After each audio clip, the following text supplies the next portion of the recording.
Good morning. I'm glad you're here. I'm glad to be here myself. Welcome to another conversation, another place to ask the question, who am I? Who am I? In all seriousness, we ask this question. In all humility, we ask this question. Who am I? Um, who are we? Where did we come from? Where did I come from? Where are we going? How did we get here? What am I made of? How does it work? Who am I as a biotechnology? Who am I as a who am I as a vibrational being? Who am I as the quantum field? Who am I? And the reason we ask this question is twofold. There are two distinct aspects to our greater understanding of this question. Who am I? Who am I, especially in reference to source energy, which is, by the way, the quantum field. The quantum field itself is the source of all things, of all energy. It's this amazing morphogenetic plasma that behaves along certain rules, certain spirits, certain frequencies. There's a holographic aspect to it. We are a holographic universe. You are a holographic universe. We are all the universe. Every one of us is the whole universe. And if we would understand how this system works and operate correctly within it, we'd line up immediately with all beings being free to do exactly the way they wish, um, moving within their own volition, manning their own equipment from within their own binary centers. Well, I'll talk to you about our binary system in a minute.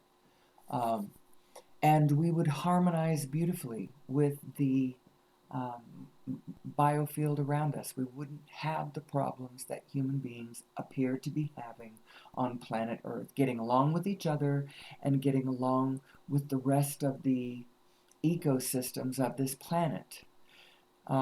We are a single morphogenetic field as humanity. We are one being. And so what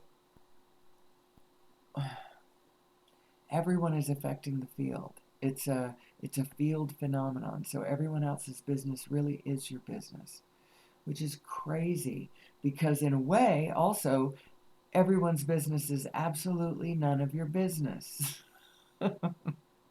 It's both in a really interesting way. So how do you mind your business and how do you mind everybody else's business or not mind everybody else's business? How does this whole thing work? How am I designed? How does it work? So let's jump into the idea that we are a binary system, first of all. We are a binary system. And let's see, I have some notes here. There's a few ways to look at this binary aspect that you are. So you're binary in a lot of ways. Primarily and fundamentally, we all are binary in this sense. We are the quantum field coming into form. So we are the formless and we are the form.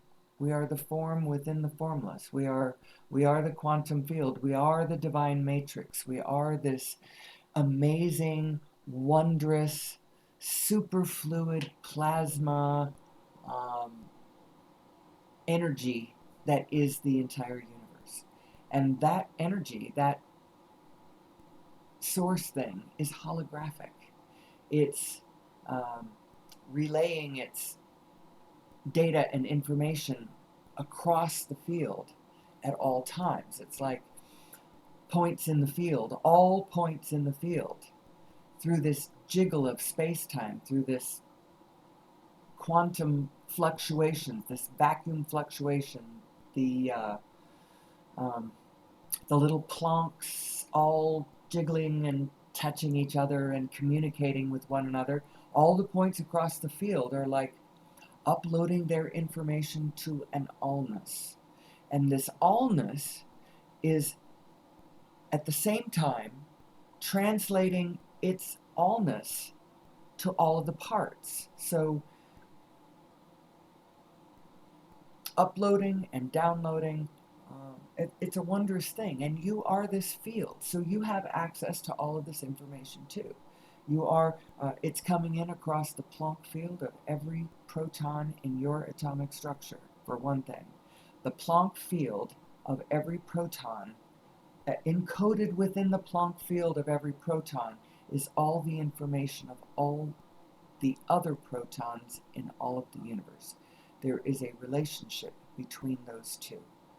There's an informational relationship between those two that is updated now, as space-time jiggles with itself, everything interacting with everything all the time is source energy. Source energy isn't like coming from somewhere else and as its source feeding to all the parts that it isn't.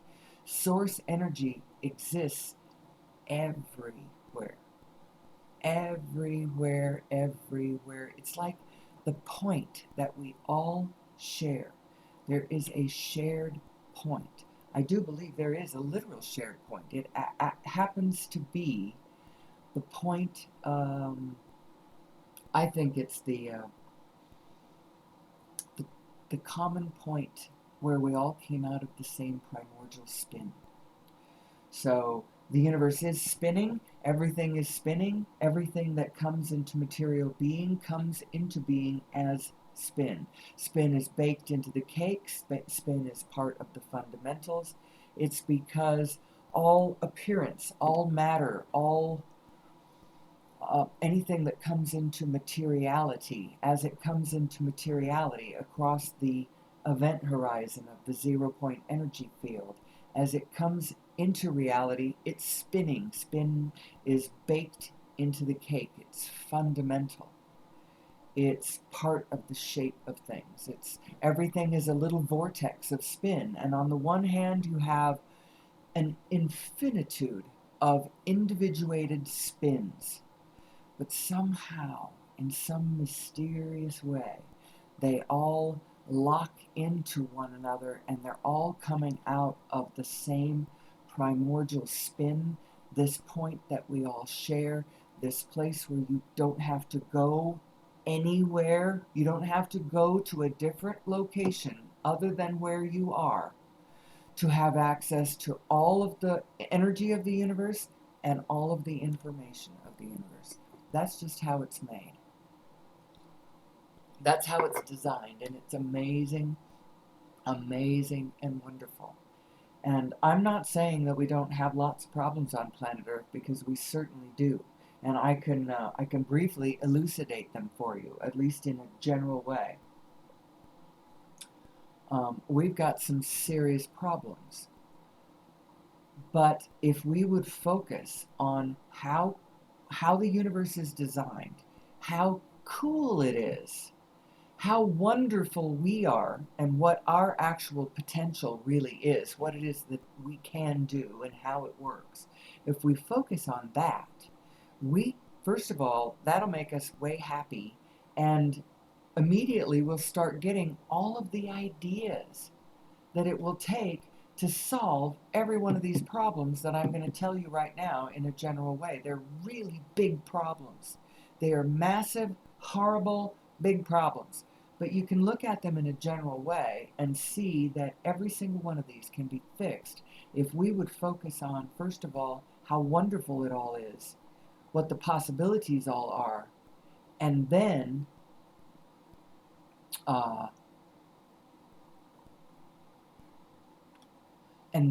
focus on what we want in the situation. So I'm going to tell you what we got that we don't want, just in general. 6th mass extinction on planet Earth. 6th mass extinction caused by human behavior. I don't like this. I do not like this, and I bet you don't either. Growing deserts, expanding deserts. Our deserts are marching. Don't like that. Dead zones growing. Garbage Island, that big swirling vortex of garbage in the Pacific Ocean. War. I don't like war. I do not like war, and that threat appears to be growing. 2 years ago, Russia invaded Ukraine. That won't settle itself. It won't go away. There's growing unrest, and there's horrible things going on in the Middle East right now. Things that are bleeding into the rest of humanity. It's not the kind of thing that's going to go away on its own. And it's being caused by a particular thing, and we're going to talk about that too as we get through the morning. I don't like to be told every time I turn around that these things are happening, that the way I live my life, my desire to turn on lights and travel to visit other human beings on the planet and be warm and comfortable, that those desires are causing carbon footprints that are causing, destruction, and I don't want that. I don't want to live this way anymore. I don't want to live on the precipice of disaster. I want us to understand who we are and what we're really about and get on with the really fun stuff coming. Oh my God, we have so much fun in front of us. We really do. I would just love to get past this moment where, and I believe that I have seen the light. I have seen the way. There is a way out of this wilderness, and it has to do with our energy supply, wouldn't it? Because, first of all, our conversation this morning, who am I, is most specifically in reference to who am I in reference to source energy. Who am I as source energy? How is source energy informing me of my position on the grid? How is it informing me of how to go about my business in the most satisfying way for me, given my nature, which it knows? Because I am just an extension of it. We are all source energy. We are all this quantum field. We are all the formless coming into form. We are all this binary system of the allness informing the individuation at all times. You just have to learn how to read the signals. You got to learn how to read the messages that you are getting. How do you read your guidance system? Because of course you were born into this universe with a guidance system. Now, the interesting thing about human beings is what human parents will do with their children almost immediately is train them away from their guidance system. Now, this is a historical problem. Has been going on for a long time, and it has to do with us needing to.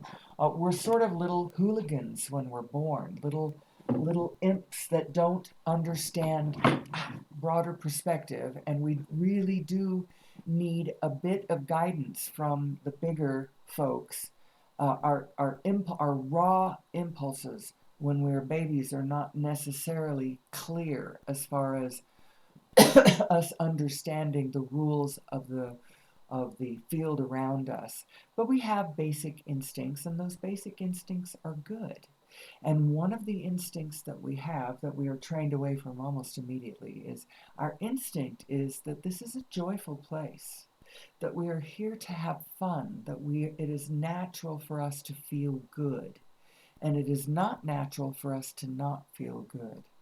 It is natural for us to feel safe in our environment, and that's one thing that our parents almost immediately want us to train us away from. Oh no, we live in a dangerous world, and you need to know all of the things that are going on in order to.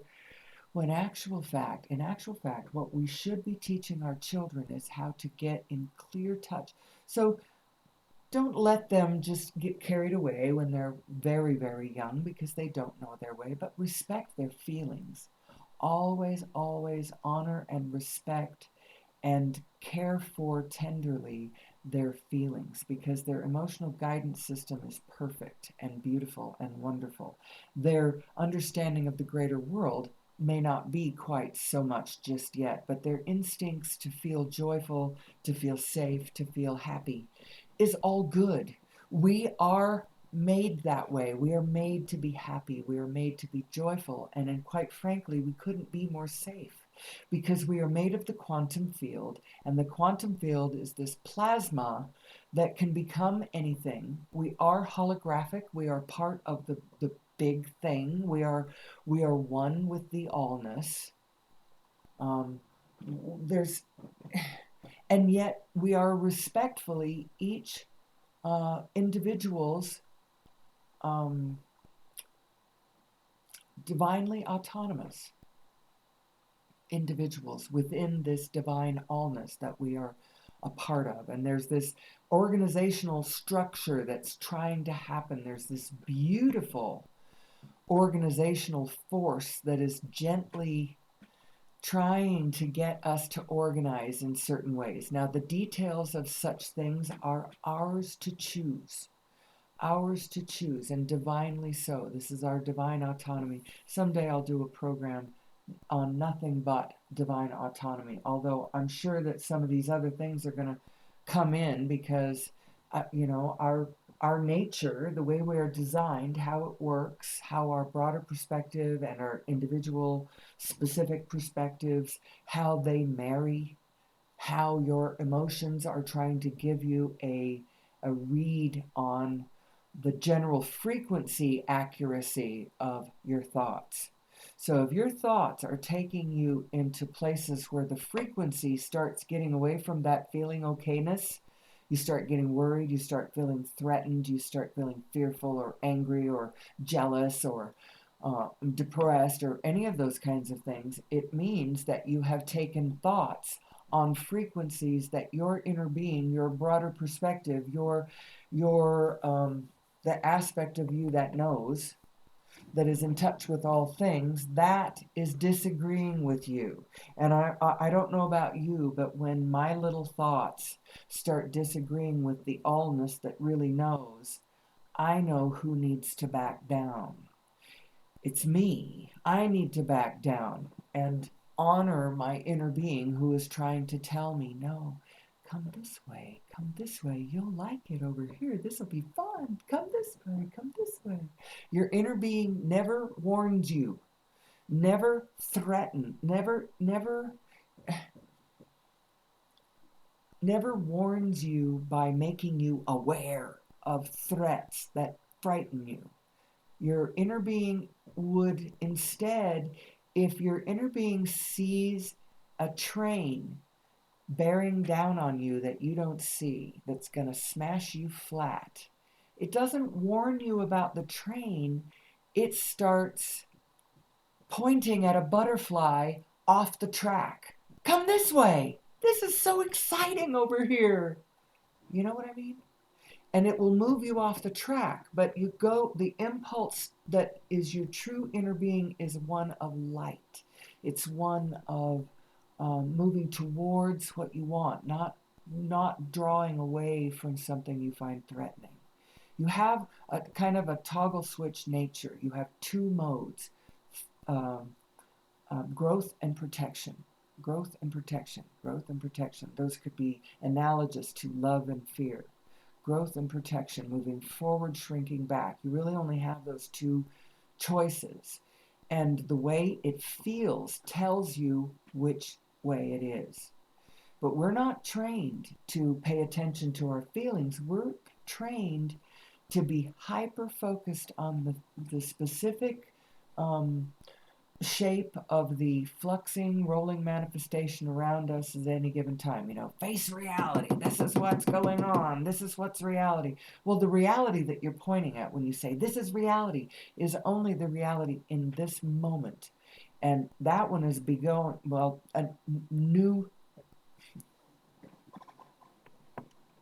new realities are becoming all the time. And that reality that you were taught to focus on and, be so hyper aware of, this is how it is. Well,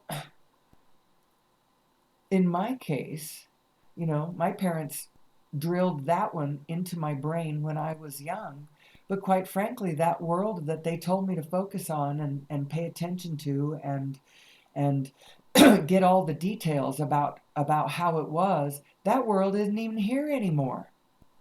It's nothing like it used to be in the 60s and 70s when I was growing up. Nothing like it at all. And so that world of reality that I was taught to, focus on and pay attention to, reality, well, that isn't even reality anymore. The fact is the reality, the true reality is one of flux, one of constant change, the formless and the form. And that form is changing, changing, changing, changing, changing all the time. And human beings are a bit uncomfortable with this, actually. They don't like change. They don't like change. They want to hold on to the forms that they are familiar with. But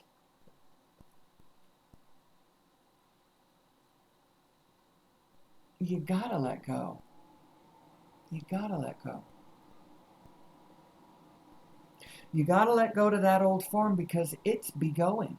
It's be going. It's not going to be there anymore. And as you grasp and cling to it, and it fades away along with the vibration that it was on, as it renders itself into the past, if you're holding on to it, holding on to these forms, we're going to have a little discussion about that in the last part of the program. I always talk about cymatics, and I'm going to mention that at the end. Right now, I haven't even changed this first clip yet. If you've never listened to me before and you're intrigued by anything that I say, start back at the first recording that I did in February. I think it was on Groundhog's Day, which is ironically interesting since it seems to me like every morning I come into this space and kind of do the same thing. I'm asking the same question. Who am I? Who am I? How does it work? How do I function? And then I ask other questions, where did I come from? What is my design? Am I indeed created? Did someone assist in my design? That's kind of an interesting question. We talk about cymatics for a second. I assure you that the mathematical roadmap has been made for the technologies that will plug us directly into source energy. And the punchline of all this is we get off fossil fuels and happy day, civilization is transformed. And all of our dreams come true and pour forth from that. And from that moment on, our understanding of ourselves is greater and greater, and our joy and our playing with ourselves and this situation becomes just more and more fun. I see that as our future.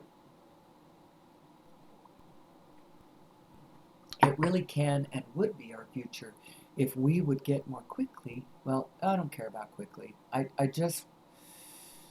We have such fun coming. It's hard not to be eager about getting on with it and getting past this moment where we are, all of those things I said about sixth mass extinction and expanding deserts and all that. I want to get past that moment because I'll tell you what we really want. Well, is this the place to put that in? I don't know. That didn't feel all that natural. Let's go back to this because I have not even changed my first slide yet. This one right here is my representation of your binary self. Think of the one on the left as your source mind. Think of the one on your right as your specific mind, the one in your meat body. Think of it as your brain and your skull mind. That's the one that's looking specifically at anything you choose to look at. And the things that you look at and the thoughts that you take about the things you look at cause emotions in you.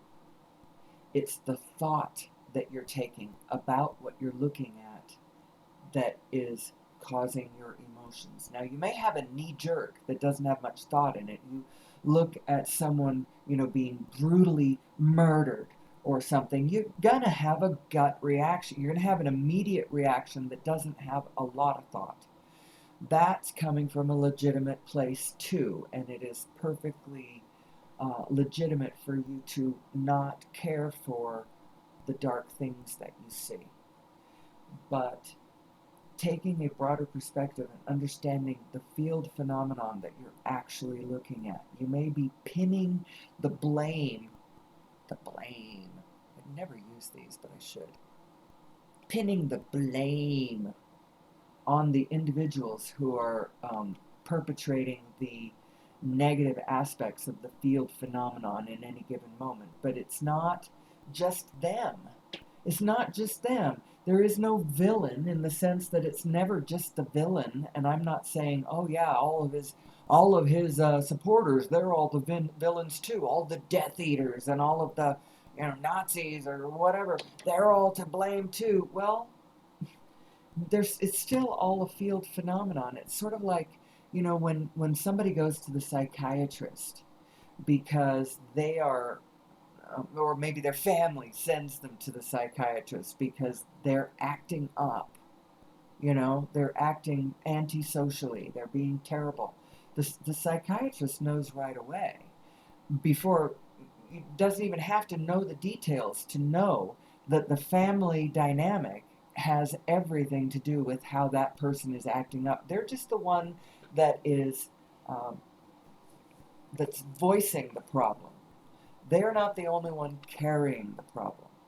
And that's true with us too. All of these hooligans and troublemakers, or whoever you want to see that you feel is disrupting the order of things, understand that it is all of us collectively being out of order that is causing this. And I promised that my dissertation here would be two-pronged, that there's two main channels, two aspects to what I'm trying to get at here. As I bumble around every morning for an hour and a half, I allow myself about an hour and a half. Let's see how far I can get with this. Let's see what kind of insights or connections I can make clearer to myself or someone else during this hour and a half that I have. And my topic is who am I as source energy, but the two main points that are going to be gotten to is one, this personal understanding of my emotional guidance system. So I understand how it is that I function specifically and personally and, intimately. Who am I? And then the second prong of this is our better understanding of this collectively and our actual situation that we've got going on in the field right now will help us all to get to that place where our collective society is more where we want it to be. And what I'm coyly trying to say here is we're going to get off of fossil fuels. We're going to get off of all sources of energy except for the source of all energy, which is the easiest, most densely packed, most universally located, clean, harmonic energy that there could possibly be. If you plug directly into source, it's like impossible for it to be out of alignment with source. If it is, you haven't plugged in, It's clearly the way forward. Now, I'm going to put, as I have come to do just in the last few days, and I will do it forevermore, I'm posting with this video a link to the two videos on YouTube. One is the full movie of The Lost Century and How to Reclaim It. And the other one is the 37-minute YouTube mathematical and physics description of the physics paper, The Origin of Mass and the Nature of Gravity, published back in September by Nassim Haramein and some people that I can't pronounce that very well. You can see on this slide right now their names written, Olivier and Cyprian. I don't even know if that's how you pronounce Cyprian. Is it Cyprian? I don't know. Anyway, this is the full abstract, And I am posting to this video that I'm making the link to this video, which is the explanation of this mathematical paper. And I maintain that it is the roadmap for our collective genius physicists who right now are working hard on getting, fossil or fuel, ignitable fuel burning rocketry off the. All of our geniuses are working in the wrong place, mostly in the wrong paradigms. We've got a momentum of things going on right now that started a century ago, should have been shifted then, wasn't. Oops. I believe that the reason it wasn't is because all of this understanding, plugging into source energy, implies that we need to understand source energy. We need to really understand who we are, because we are source energy. We are the quantum field. So these are just, I clipped these. These are screen captures that I did from the paper that I put the link to in the front of this, in the description of this video I'm posting. Wonderful. See how as one of these quantum vacuum oscillators comes across the event horizon as matter, it's spinning. Spin is baked into the cake. And this understanding is not only going to get us off fossil fuels, it's going to get us off the surface of the planet. Because it will be gravity control. It will be our understanding of gravity control. I believe if you watch the movie The Lost Century, that there are human beings on this planet already who understand gravity control. But it's not if it's anybody in our government, it's been captured by the dark side of it. So we've got a dark side and a sanctioned side of our government going on. It's just the way the energies move. And it's a reflection of us not understanding who we are. Because as we do not understand who we are, and we don't realize that we are a field phenomenon, then as certain parts of us, in our not understanding of who we are, create systems that do not fulfill because they don't understand the actual situation. They are not fulfilling the needs of everyone involved. They are not operating efficiently. They are not operating correctly. And as such, they're causing agitation and frustration and lack and whatever. I call it Shiva energy in the field. As we create things that are not sustainable because they are not in alignment or in harmony with how things actually work, they aren't in alignment with the great organizer, the Almighty, who is like organizing us through these layers of spin, and the timing on all of this has to do with our manning the center of our spin. If we get into the center of the center of the center of our spin and lock ourselves into these morphogenetic fields, then our impulses and our behavior becomes harmonic with the organizational patterns of the allness of the spin around us. If we are not in alignment with that, then we're banging around in discord with the world around us. We're rendezvousing in just the wrong place and with just the wrong whatever, causing more and more of this. It's as we create things that are out of alignment, we create Shiva energy in the field, and other beings pick up this Shiva energy in their frustration, in their anger, in their knowing that stuff is not right. And then they pick up a gun or a bomb and they tear it all down. They riot. They insurrect. Whatever. There is no villain. It is us. It is reflections of us. It is reflections of our disorder and our dysfunctional disharmony with the great organizing force of the allness that is all around us, that is raining down beautiful, powerful frequency suggestions, all on certain frequencies. These frequencies that Source is trying to communicate with us at all times are these gentle, loving, kind, harmonic, cooperative, peaceful, um, um, interesting, interested. It's the those kinds of frequencies. It's never angry. It's never. Mm. So who am I? Who am I? And I'm not sure what all I have said this morning.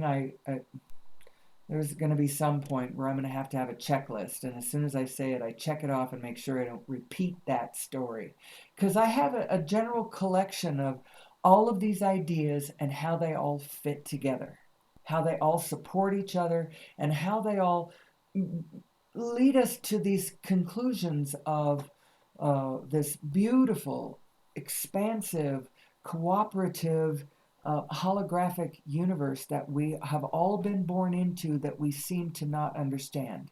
I know we don't understand it because we're not we're not utilizing it the way we could if we really knew who we were.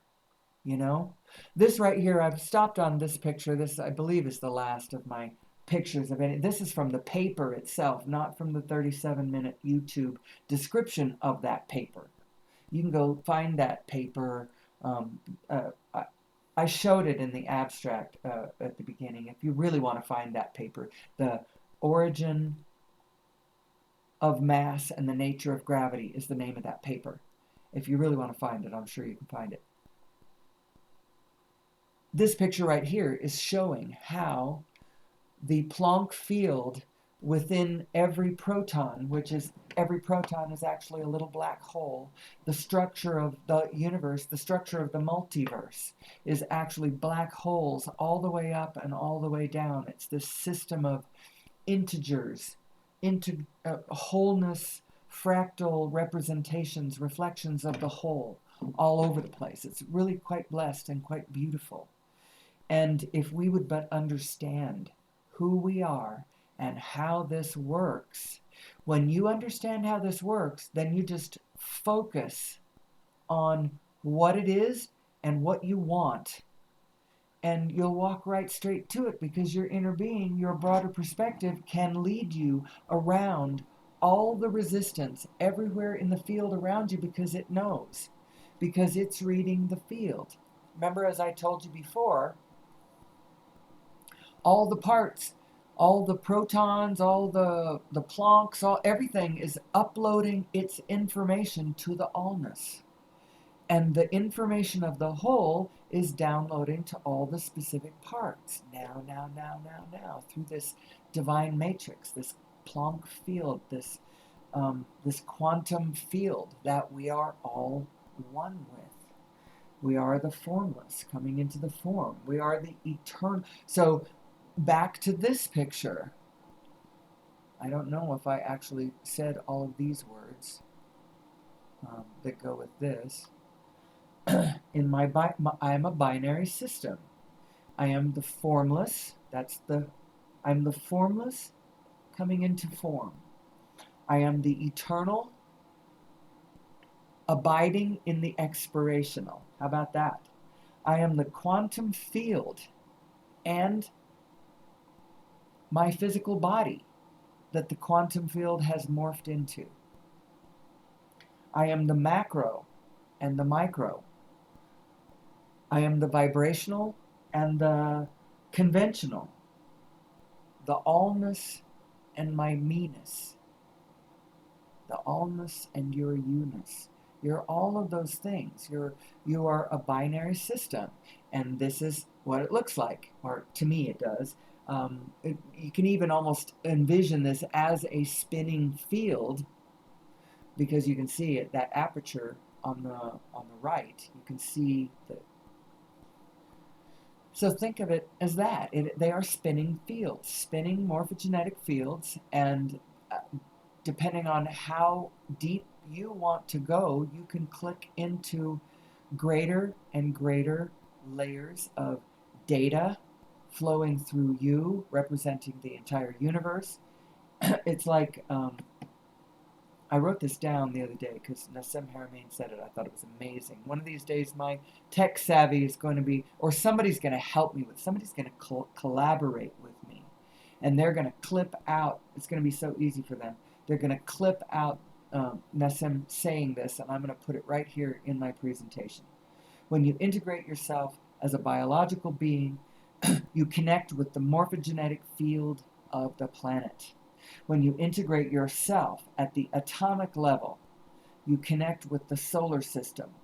At the level of the proton, you integrate with the galaxy, and when you get all the way down to the Planck, you integrate with the universe.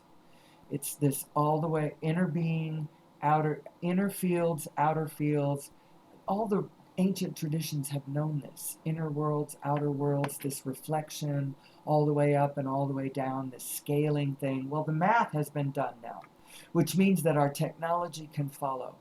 And the other movie that I've put the link to is showing the history of the suppression of over unity devices. Over unity devices, not necessarily full on plugging into the quantum field, but devices that put out more energy than they took to run, which we have been taught is impossible. And I'm telling you right now, it's not impossible. There's a long history of these things that have been developed, and then people naturally wanted to take them to the patent office and have them approved, and then have their empires of energy created so that they could have their big slice of the billionaire pie or whatever.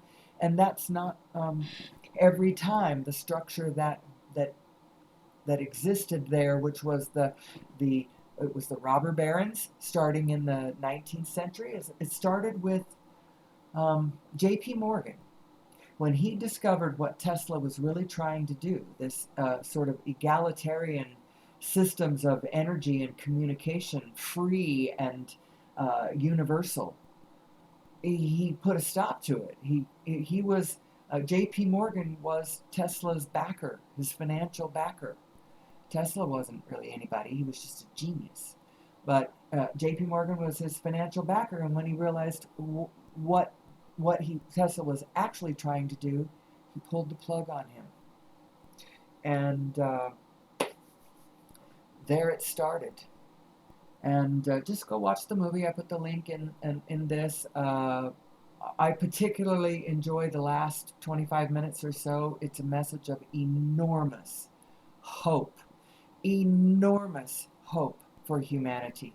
Our only problem is our scarcity paradigm of energy and our growing population and our growing need for more energy, combined with our need to use less and less and less of this dirty fossil fuel that we've been digging up out of the ground. Oh my God, those tar sands. Oh, dig them up out of the ground, pipe them across sacred aquifers down to refineries in the Gulf or whatever, put them on ships, send them across heaving seas. What could go wrong with this plan? With a population that is growing, growing, growing, growing, growing, and a energy paradigm that needs to shrink, shrink, shrink, shrink, shrink before we turn planet Earth into planet Dune, right?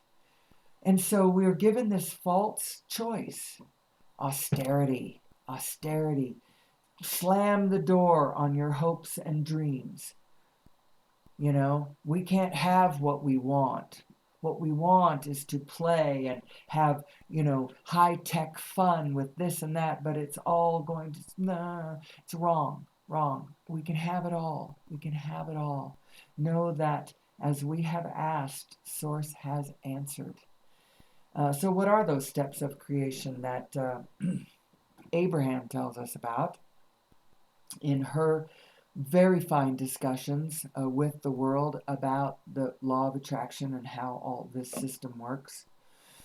Steps of creation are steps 1, 2, 3. She's got a 4 and 5, but 4 is really just getting good at step 3, and 5 is really being back in step 1 and not being mad about it. So there really is only steps 1, 2, 3. Step 1, contrast causes you to ask. Ask for more. You have desire within you. You want more.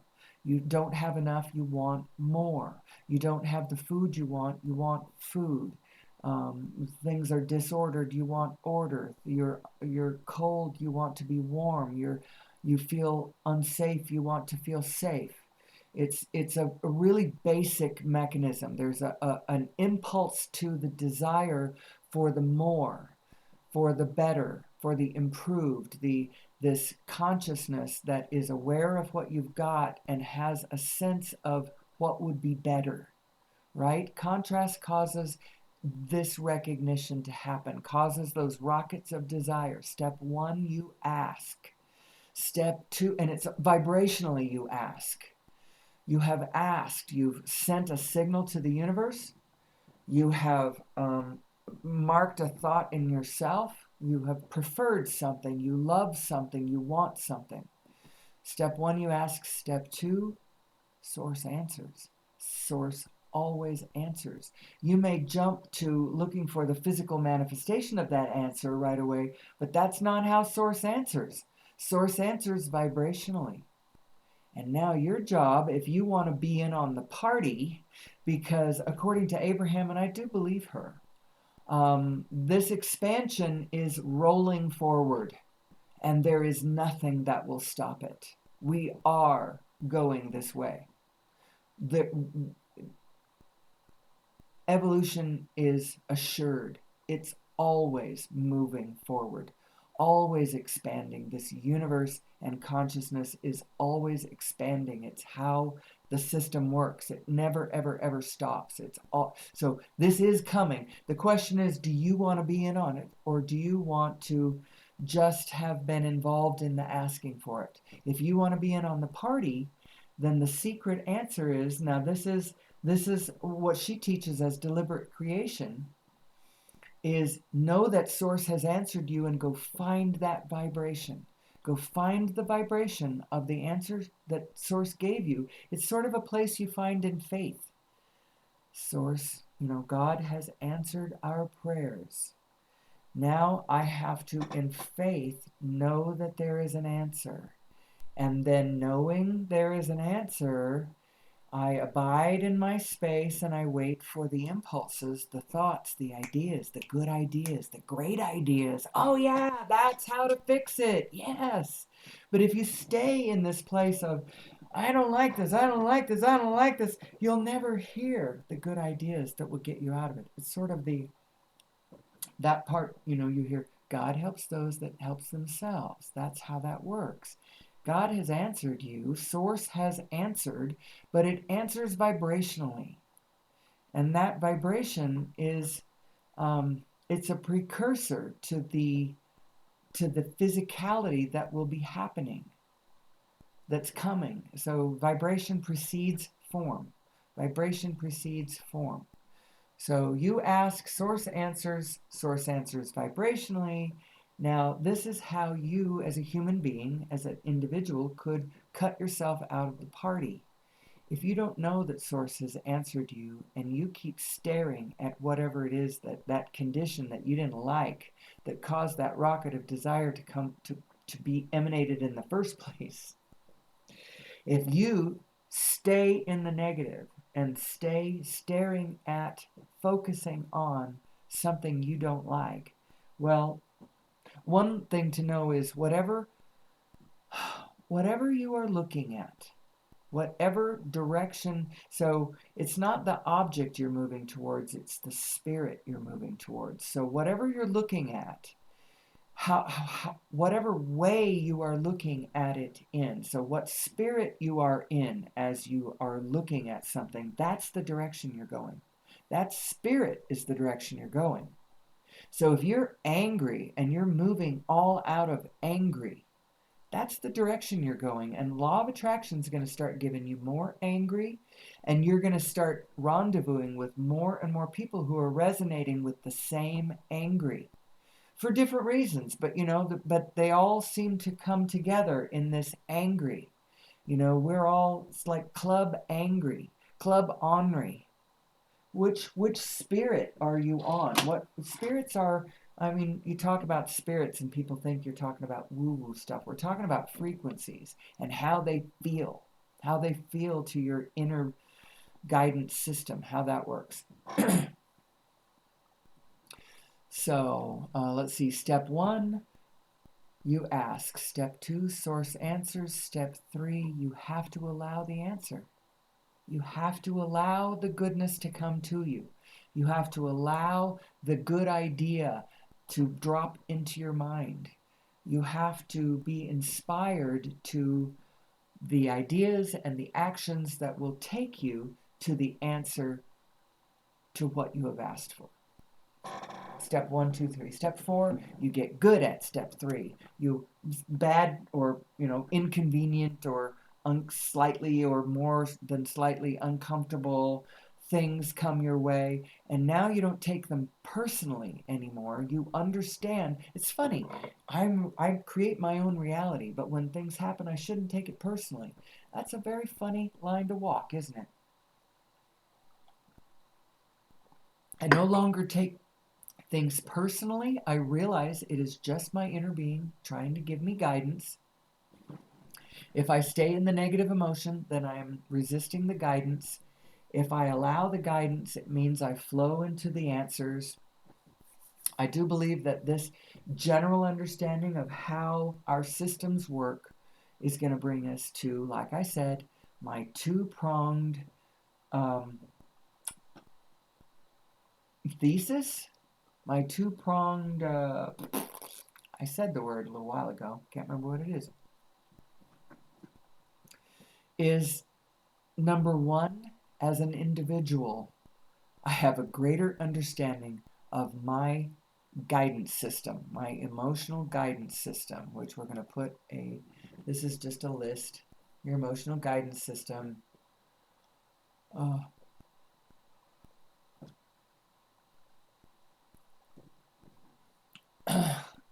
Because your emotions are relative. They are relative. They are not absolute. Yes, it is true you are observing conditions outside of yourself. And yes, you are having a reaction to whether you like what you're looking at or not. And you're allowed to like or not like whatever you are inspired to like or not like. You do not have to look at war and like it. I don't. But you need to understand what it is you're looking at too, and your inner being knows that there is a broader perspective here.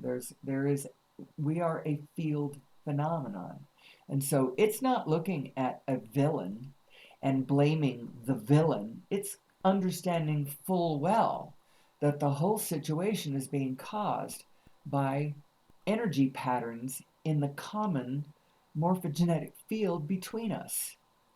And what you do affects the field, and what I do affects the field. And so when things are happening that we don't like, in a way we're all responsible, and in a way none of us are to blame. You know? That's kind of a good way of looking at it. We're all responsible, but none of us are to blame. When you start focusing that blame thing, oh my goodness. Oh boy, the whole thing just sort of falls apart. So, the reason, okay, your emotions are a relative thing because your two minds are both thinking thoughts. Your source mind is thinking thoughts, and your conventional mind is thinking thoughts. You probably have more privy to the thoughts your conventional mind is taking. You don't really have any control over what your inner being is thinking. You could join your inner being. That's about as much control as you have over what your inner being is thinking. You could join your inner being, and you could know what your inner being is thinking because you've joined it. But you can't change what your inner being is thinking.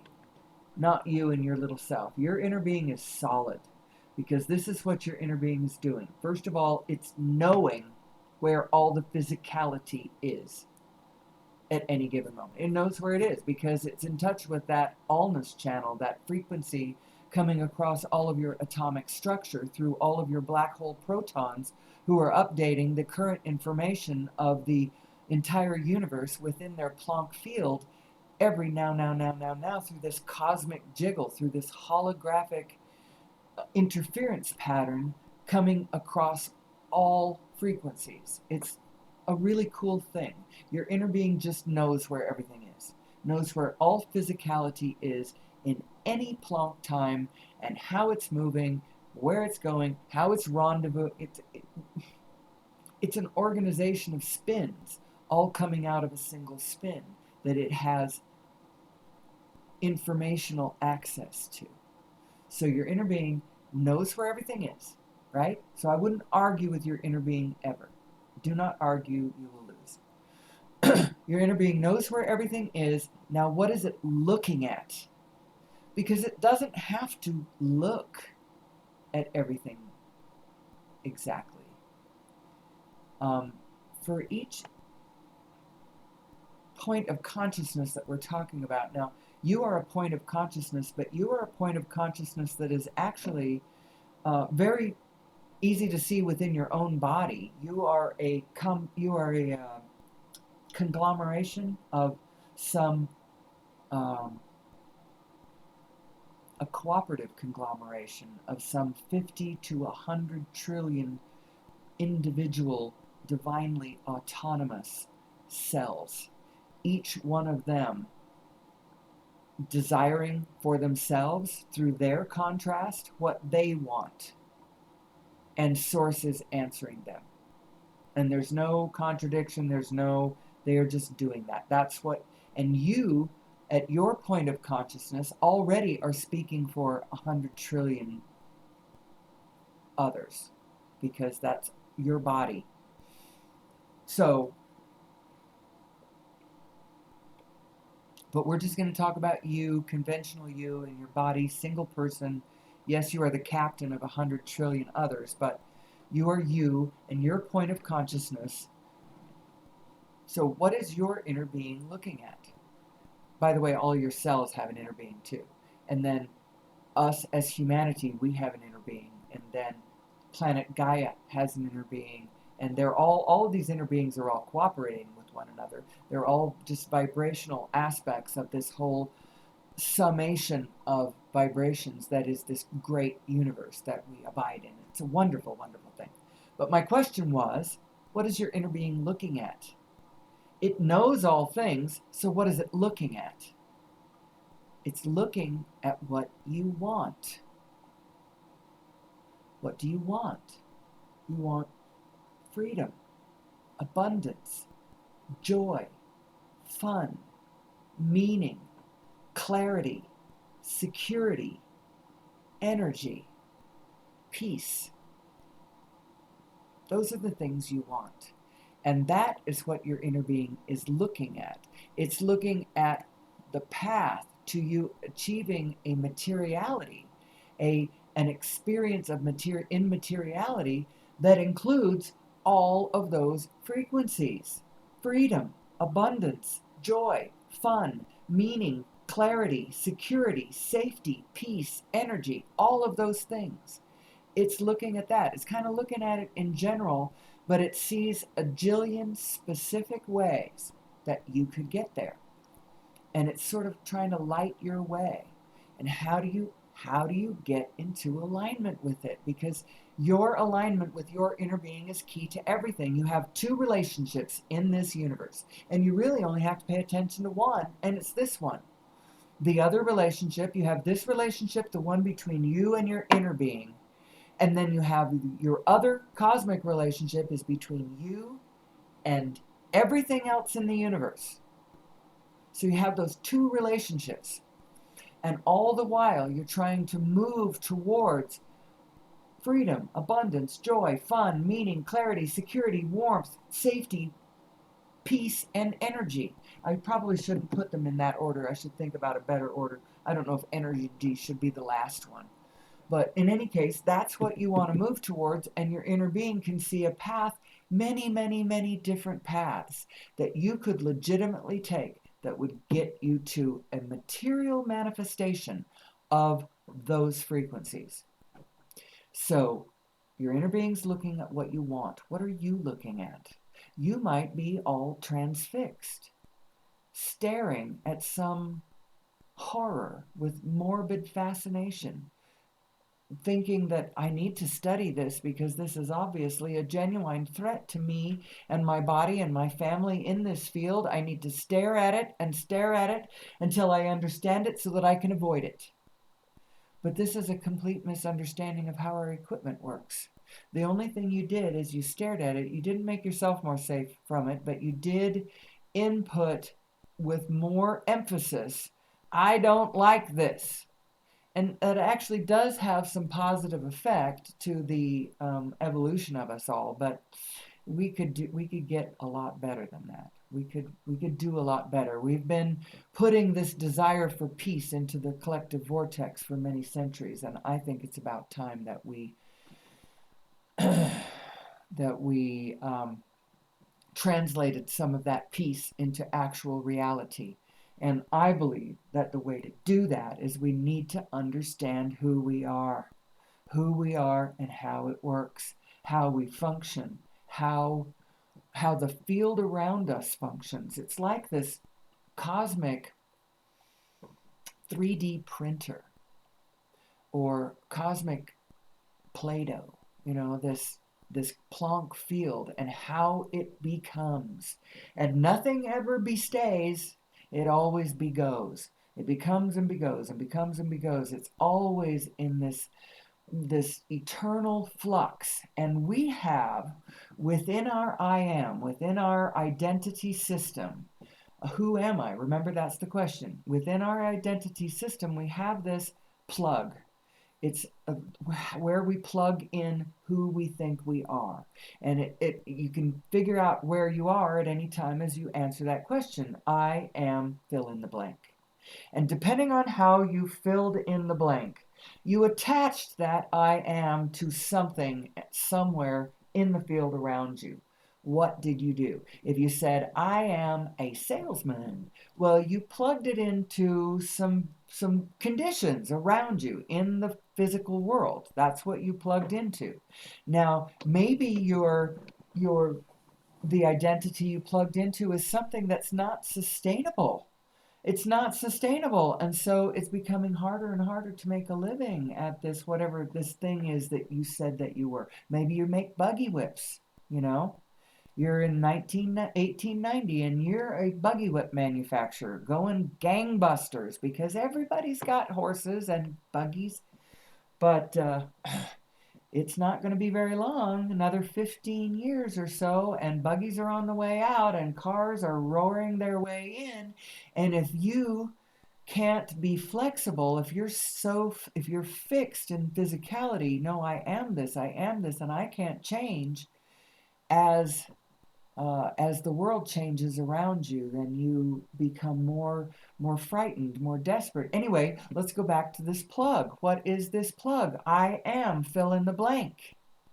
If you answer that question as I am the quantum field, I am source energy, I am one with all that is, I am a divine individuation of the great allness, the almighty that we all belong to, and I am safe and I am loved, and there is a cooperative field of energy that I can find and plug into, and if I follow my internal guidance system, it will lead me to everything that I personally have declared in this lifetime and every other one I have ever lived, what I prefer, what I enjoy, what I want.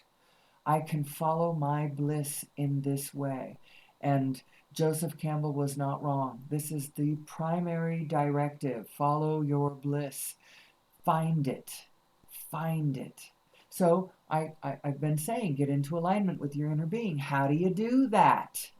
Well, your inner being is the desire aspect. If you're just sitting here feeling like an ordinary soul, sitting in your ordinary body saying, yeah, that's all well and fine for you to say, but how do I find my inner being, and how do I find which one of these?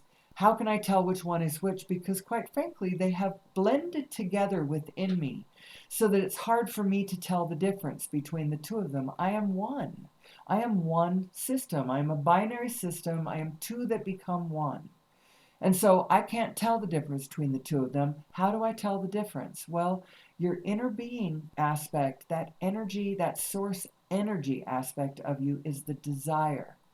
It's the impulse forward, is the I want to move, I want to look, I want to see, I want to know, I want.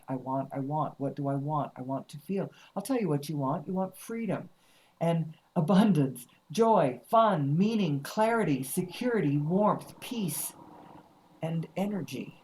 You want all these things. You want life. You want more. You want better. You want clearer. You want. That's what you want. It's what we all want, and we shouldn't be ashamed of that. It's only when we misunderstand who we are and the situation that we are embedded in that those desires can become skewed and destructive or uncomfortable. And the destructive way that they are is in our desire, in our misalignment, in our desire. We create things that are not sustainable. Those things, that unsustainability, that aspect of not knowing, that reflection of the misunderstanding causes a ripple of Shiva energy in the field. Think of it as a cosmic vortex of chaos, a little storm that comes through that blows the order out of the water. It just blows through. It happened because we created something that wasn't in alignment. And then our fellow human beings picked up that energy and bam, bam, bam, knocked it down. You know, we shouldn't take it personally, and we shouldn't blame. We just should understand we are creating this. This is our creation. This is a perfect reflection of our alignment or misalignment with ourselves and with the greater morphogenetic field around us. So let's see, where are we in the discussion? What have we left out? I've pretty much said most of it. I do have this. This is a helpful little thing, helps to understand how to get out of a specific negative. Things are going terribly in your life, and you're focusing on the terrible parts that are going on in your life.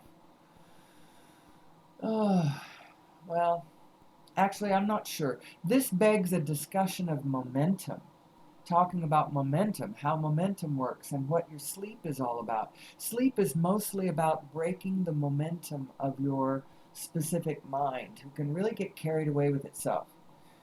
And it sort of resets your system back to a new beginning, and you can start over. And if you can take that opportunity early in the morning to start a positive momentum going, see how far you can get into the day, make it a game every day to see how much farther you can get, and see how long, maybe you can go a whole day being positive the whole day. Know that your inner being is always positive, and if you want to be in alignment with your inner being, you need to be positive too. But you might be negative right now. So how do you get out of that? Well, know that as far as your operating system goes, think of the specific as the accelerator and the general as the decelerator. So if you're in a point of momentum that you need to decelerate because it's negative and it's growing, and law of attraction is handing you more and more and more, and people are calling on the phone now, and oh my God, I've started and you want to get out of it, go general. So you're thinking about this thing that you don't like. Somebody died, or your lover left you, or you lost your job, or there's some specific condition that you very legitimately don't need to like this condition. You're looking at it, you don't like it. Something has happened very specific and you don't like it. How do you get off of the negative track of it and onto a more positive, hopeful, because it's only from your places of positive impulse that you're going to get any good ideas about how to fix your problem. the level of the problem is not where the level of the solution is. The level of the problem is down there where I'm angry and I'm, you know, the level of the solution is always going to be in a positive place. And because you're calling it a problem, I'm assuming that the problem is coming from a negative place. I think of it this way, since the whole thing is vibrational and Source has answered you vibrationally, I think of it as you cried out for more. It's like you cried a negative, and your inner being, since it's not negative, it can't be negative. What it saw was the other side of that. That it sees the implicate positive, sort of like when you take a photograph, both the positive and negative of that photograph is created at the exact same moment. And all of the information of the regular photo that you like to look at is all contained in the negative. The negative is all of the data, all of the information is there. It just looks funny. It's coming at you from the wrong. So your inner being, when you cried out in your negative, your inner being knew exactly what you were asking for and just becomes that implicate positive and holds it. Holds the memory of it, holds the focus on it. We ask this question, who am I? And also, who's my inner being? What does it know? And what is it looking at? It knows everything, and it's looking at what you want. That's why you want to be in alignment with your inner being.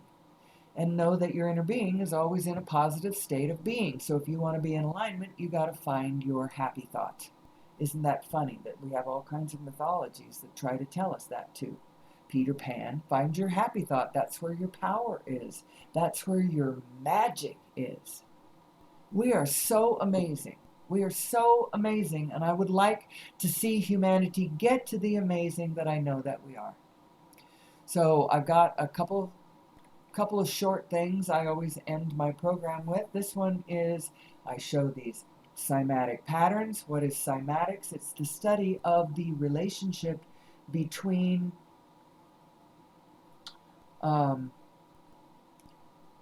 between vibration and form. Now, these cymatic patterns were obviously created digitally. You can see that they were created with some sort of digital device. You pipe different frequencies through this device, and it outputs all these different patterns, different frequency, different pattern. It doesn't keep repeating the same ones like a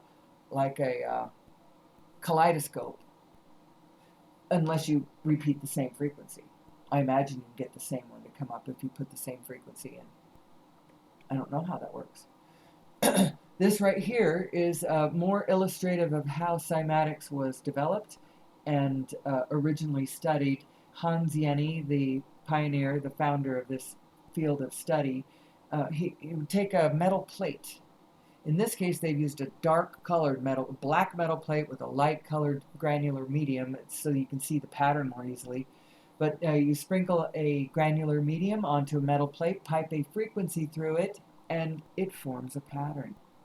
Change the frequency, the pattern changes. Increase the frequency, the pattern gets more and more and more complex.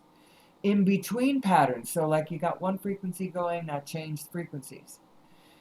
When you do that, and it changes from one pattern to the next, there's this moment in between where it's not really the pattern from the past. It's not fully that anymore. That one's kind of starting to dissolve. But the one coming into being isn't quite there yet either. And it looks like you're in between. It looks like chaos. It looks like chaos, but it isn't really chaos. Some things are moving out and some things are moving in, and there's a particular vibrations that they are following. You look in the upper left and lower right, you can see those same cymatic patterns on living creatures. We really, really, really do live in a vibrational universe, and your inner being really, really does have vibrational connection and knowing to all things physical, and therefore all things non-physical. I mean, it's a really, really cool system that we are in. If we would know who we are, how cool we are, what our potential really is to fix this, we wouldn't be worried at all about our problems. We're just set about setting them right. We need to be in full, high level cooperation with all beings. The fact is that we have been taught that we live in a paradigm of competition, zero sum game, finite pie, winners and losers. It's win lose, win lose, win lose, competition, competition, a paradigm of scarcity and finite pie. He who dies with the most toys wins, that sort of thing. And when you've got that up in your primary assumptions in your consciousness computing system that is your brain, that is supposed to be aligning yourself between your two minds so that you can see the broader perspective and act appropriately within it. If you see the scenario as that, then you're all out of alignment. You're all out of alignment because that's not the scenario that we're really living in. We're actually living in a universe where the name of the game is cooperation. He who can think of the most ways to cooperate with the most beings for the most win-win scenarios is the winner. That's actually he who does that is the winner. Cooperation is the name of the game, not competition. The pie is infinite and expanding through our focusing on and recognizing the more that we by following our bliss, we actually create more fully cooperative elements within this fully cooperative paradigm that we live in. It's a win-win-win-win-win-win-win-win-win-win scenario, is what it is. And everyone is able to follow their dreams. He who dies with the most cooperative, who is the most cooperative wins. He who is the most cooperative wins. I heard something else. Somebody said this the other day. Those at the top collaborate. Those at the bottom compete.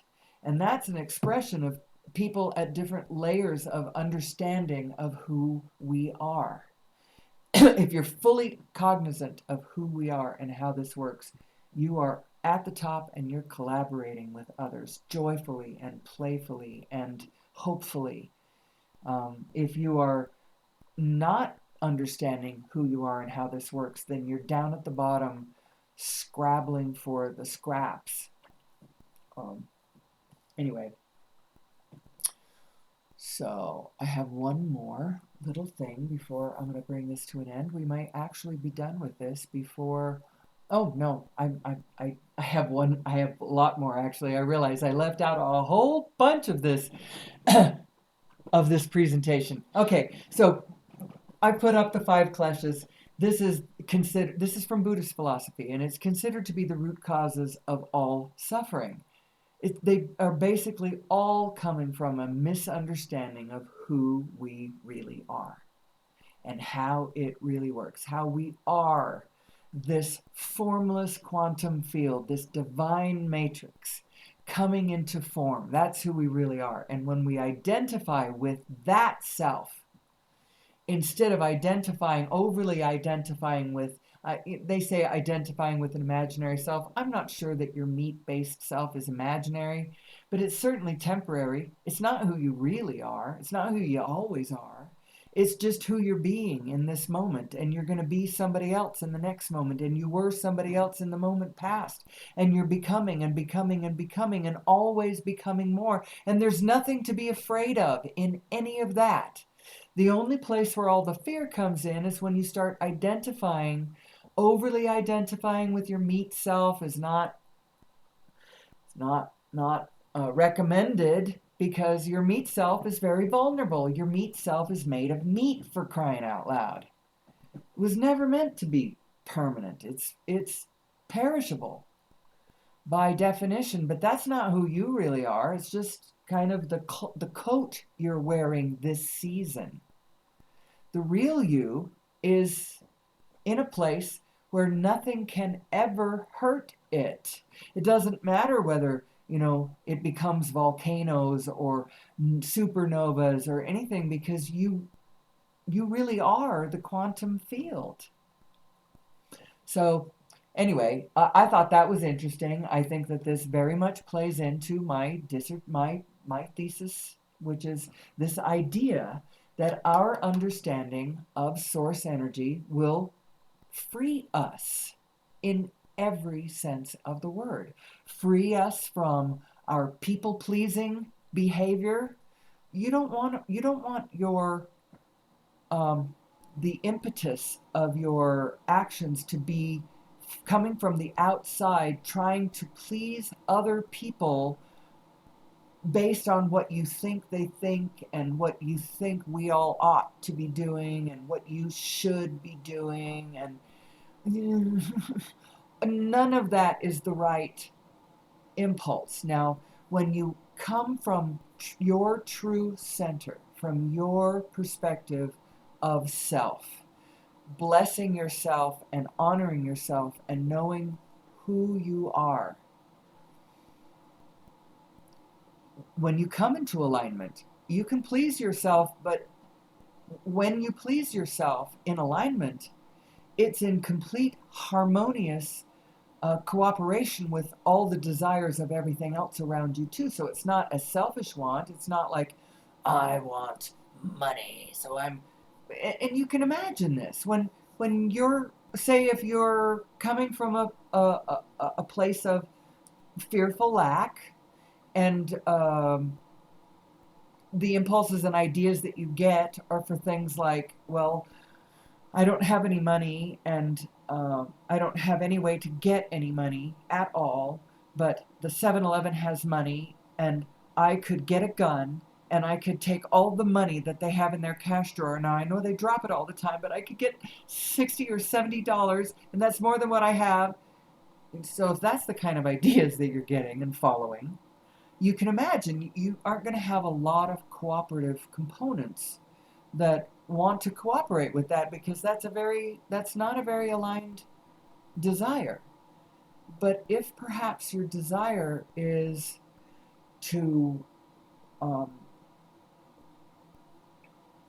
clean up planet Earth, or I don't want to even be as grand as that.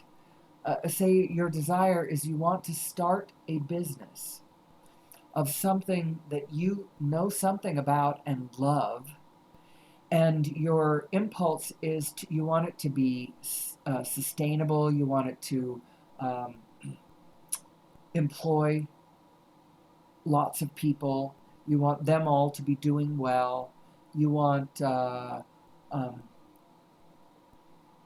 them to be in harmony with the ecosystems that they are embedded within. You don't want it to be.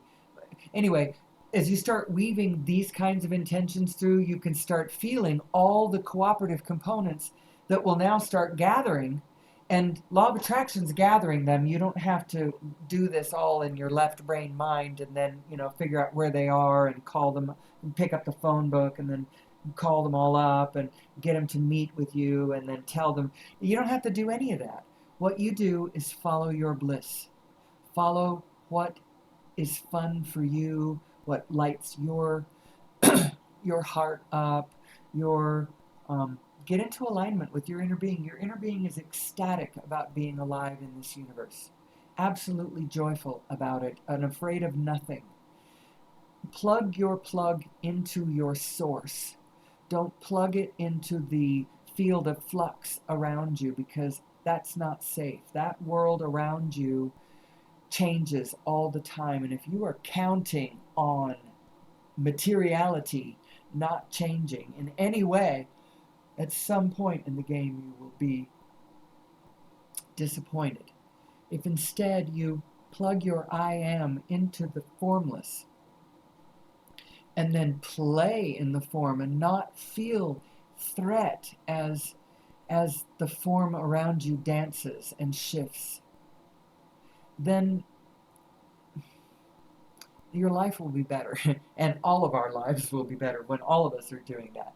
So I actually, this is not usually what I say at the end of my program. I usually say this much more earlier on. This is think of this as a simple diagram of your that specific side of you, that meat mind, that mind that's the brain in your bony skull mind. This is you. And as you developed from your lower selves, as we evolved from lower orders of organisms into higher orders of organisms, we didn't trade in our original equipment, we just layered onto it. We added onto it. So we still have that lizard brain that is in control of some fundamental aspects of our functionality. As a mammal, we had to think differently. When you're a lizard or a reptile, you lay your eggs and run. And you don't have to think about them. You don't have to worry about how they're doing or anything like that. But as a mammal, you give birth to something that is alive and squiggling and needs your help. You can't just run off from it. You have to nurse it. It needs your milk. It needs your instruction. And as such, it can develop into a being that's much more complex, you know? But the price is consciousness has to extend outside of itself and care about something outside of itself. Care about the well-being of something outside of itself. Not just, I mean, as a lizard, you cared about, where the insects were to eat, or where the plants were to eat. But you didn't care about something as in you didn't feel like nurturing something else. Well, now your consciousness has to extend outside of yourself and care about something other than you. It does something to you. It's the beginning of certain emotions. Now, the neocortex is a layer of mind over the top of even that. And this gives us more of the kinds of thought processes that we think of as separating us from lower orders of beings. Gives us our broader perspective, logic, analysis, rational thought, control of emotions, language, and morality, all of that. It is a layer of mind that is, I think of it as analogous to the broader perspective of your source mind, although it's like way inferior in its ability to see everything, because your inner being is literally in touch with all things. It knows where every cell in your body is. It knows how your blood is flowing. It knows how the wind is blowing. It knows, how the cars are moving on the freeways around you. It knows how the planets are moving because it's in touch with this vibrational interference pattern, this holographic information flow that is coming to you all the time, coming to all of the structure of everything all the time, and your vibrational inner being is reading that. Doesn't have to go anywhere to know everything. That's how your inner being knows everything. It's your cosmic vibrational anatomy at work here. It's you. It's you. So your human self is, so it's that layer of mind that gives you more of a broader perspective over your world. You do have a broader perspective. Where did this layer of mind come from? Well, 76% of it comes from human chromosome number 2, which turns out is a very interesting chromosome.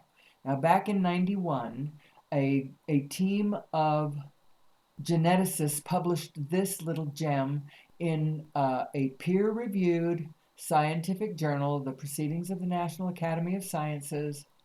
Here, let me center this just a little bit. No, I guess it doesn't center properly. Oh, that's how you do it. You go the other way. Oh, no, I guess we're just going to have to leave it this way.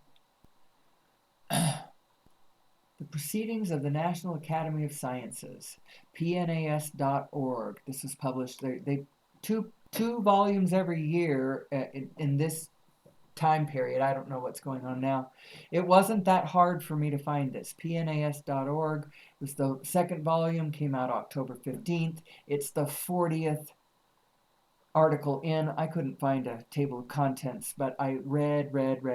Finally found this one, the 40th article in. And what it's saying is these people, this is the full abstract. So they map and identify the sequences of this entire chromosome. There's telomere material in the middle, and there's certain sequences above and below that telomere. What they conclude after studying this, and it's a 4 or 5 page paper, the whole paper talking about this, what they're looking at and what they're thinking about it. They conclude, this is in the abstract, it says, we conclude that this stuff that we're going to describe is the relic. Chromosome number 2 is the relic of an ancient telomere to telomere fusion and marks the point at which 2 ancestral ape chromosomes fused to give rise to human chromosome number 2. Now, these people themselves, as far as I know, didn't do anything with this. I mean, this was not, I don't know what, if anything, they did to further this conclusion. Like, did they go any farther with it, or they just said, well, we've done our job, other people need to pick this up and take it from here. I don't think that it was serving any, I don't think we need to suspect their data.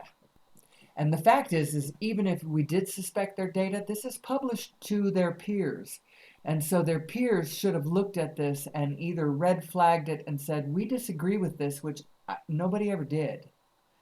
Because I can't disagree with it because I don't know enough about genetics, because my specialty is not genetics. But there's a lot of people out there who, reading this, they would understand what they're looking at, the sequence of the arrangement of this, the sequence of the order of everything, how this analysis leads them to the conclusion that this is a fused chromosome, that what somebody did, or what happened, whether somebody did it or whether these chromosomes just fell on each other, and glued themselves together, telomere to telomere, with redundancies flying away on both sides of this, and then magically and accidentally the human neocortex was created.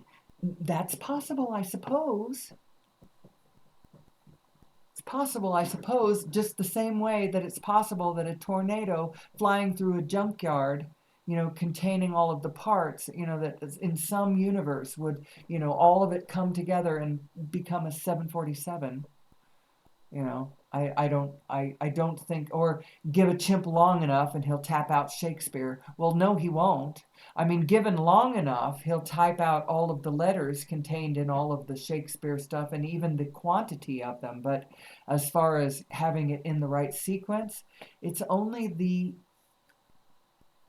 divine forces of order that cause that. Anyway, I think that this is significant. I think that this is implying that we were genetically modified. I think we were genetically modified, and it would have happened about 200,000 years ago, when our scientists tell us that anatomically modern humans appeared on the planet. They used to call them Cro-Magnon man, but they probably stopped doing that because it's too hard to say. Or it doesn't actually say anything. Anatomically modern humans has more vibrational accuracy. Those, like us, appeared about 200,000 years ago, give or take a few centuries or a few millennia.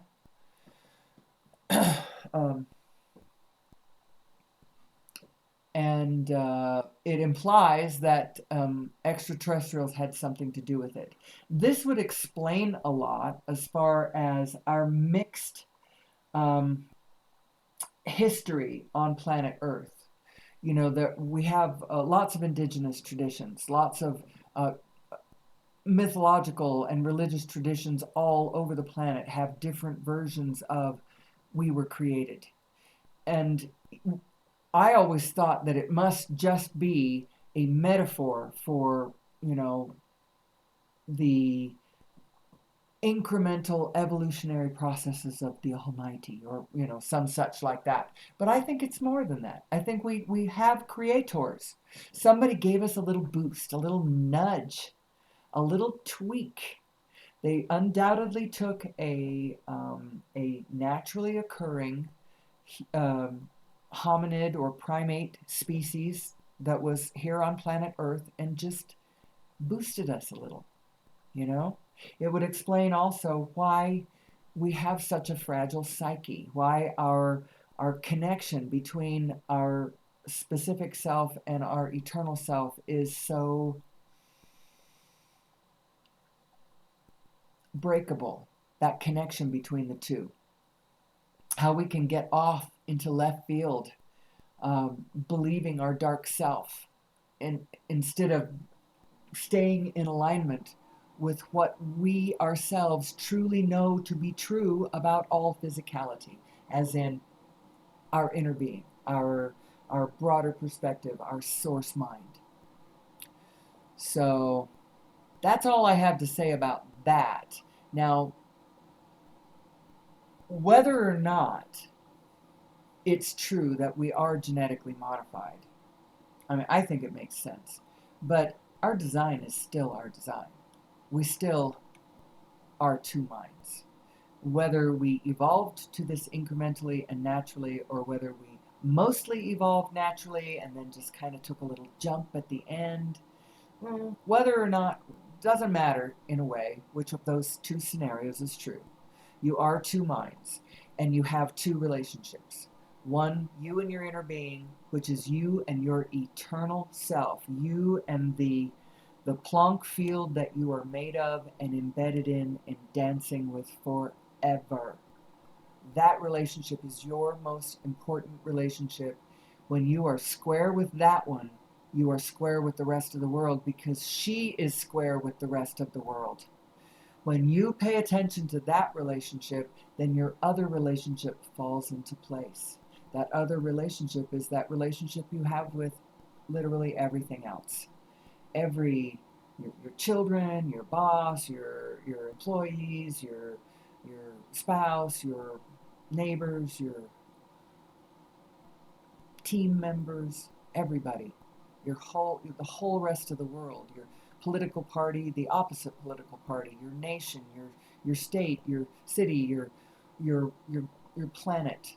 All of that relationship flows from your relationship with your inner being, because your inner being knows where the win-win-win-win is. Your inner being knows where the point of win-win, where everybody harmoniously and joyfully gets everything they want. Everything they want, but you gotta follow your bliss. You can't be following those shoulds in your mind, because that's what gets you off track. That's what unplugs you from the great organizing force that is trying to harmonize us all together. And so, anyway, now I believe I have completed my presentation. And so I may or may not come back tomorrow for one more try at this, because me and my husband are heading out on the trip of a lifetime. Truly, truly a trip of a lifetime. We're heading for Fiji and New Zealand on a grand adventure. I will be gone for 3 weeks. It will be at least the 28th, if not the 29th of February. Perhaps it would be symmetrical or poetic or significant in some way to come back on the 29th of February. I might be back on the 28th. I will be here on the 28th, but I might be absolutely exhausted. So until then, and when I come back, I hope to share more insights, more vision about who we are and where we are going on planet Earth. And I am so happy to be to have found this space and to have found you all. I hope you can be with me when I come back. And until then, let's see, I have have a thought. I want to leave us with, or leave you with, or leave us with. We all create our own unique reality with this one common one that we all share. We are dreaming this common reality into place. Let's learn how it works so that we can stop nightmaring it into place. And until next time, may the source be with you.